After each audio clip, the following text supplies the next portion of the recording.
Night തന്നെ തിരിച്ചു പോരേണ്ട കാരണം ഞാനും തമിച്ചും കൂടി ഒന്ന് പുറത്തു പോകാമെന്ന് വിചാരിച്ചു. ഫുഡൊക്കെ കഴിച്ച് ഒന്ന് കറങ്ങി കുറേ കാര്യങ്ങൾ കുറേ നാളത്തെ സംസാരിക്കാനില്ല, അതൊക്കെ സംസാരിക്കാമെന്ന് വിചാരിച്ചിട്ടാണ് പുറത്തേടിയത്. ചെന്നത് ഒരു റെസ്റ്റോറൻറ്റിലേക്ക്. നല്ല വൈബുണ്ടായിരുന്നു. പക്ഷെ എന്താ ചെയ്യുക, കഷ്ടകാലത്തിന് ഞങ്ങൾ പുറത്ത് വന്നിരിക്കും, മഴ പെയ്യും, പിന്നെയും പുറത്ത് വന്നിരിക്കും, പിന്നെയും മഴ പെയ്യും. ഇതായിരുന്നു അവസ്ഥ. പിന്നെ ഞാൻ പതിവ് പോലെ ലഗേജ് പതിവ് മറന്ന കാരണം അവൾ ഡ്രസ്സാണ് എടുത്തിട്ടിരിക്കുന്നത്. അത് കഴിഞ്ഞപ്പോഴേ നമ്മുടെ അൽഫാം വന്നു. അൽഫാം ഇങ്ങനെ പിച്ചി ഈ സോസിൽ ഇങ്ങനെ ഡിപ്പ് ചെയ്ത് കഴിക്കാൻ ഒരു പ്രത്യേക സുഖമാണ്. കൂടെ ഒരു ലെമൺ ടീ. അന്തസ്. ദേ താഴത്തേക്ക് നോക്കി രണ്ടുപേരും ഇവരുമാർ എന്തെങ്കിലും തരുമോ നോക്കിയിരിക്കുന്നു.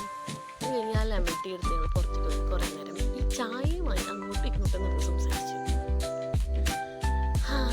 അങ്ങനെ കുറേ നേരം പോയി. തിരിച്ച് ഞങ്ങൾ നടന്നാണ് വന്നത്.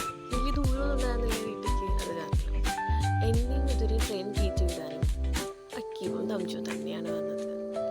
റെയിൽവേ സ്റ്റേഷനിൽ എത്തി ഒരു കുറച്ച് നേരം കഴിഞ്ഞപ്പോഴേക്കും മിച്ചു ഉറങ്ങി. കാരണം ഉച്ചയ്ക്ക് നന്നായിട്ട് ഉറങ്ങിയിട്ടുണ്ടായില്ല. അപ്പോൾ അത് കാരണം നേരത്തെ കിടന്നുറങ്ങി. അത് കഴിഞ്ഞ് ട്രെയിനിലൊക്കെ കയറി. വലിയ തിരക്കുണ്ടായിരുന്നില്ല, ബട്ട് കുഴപ്പമില്ല.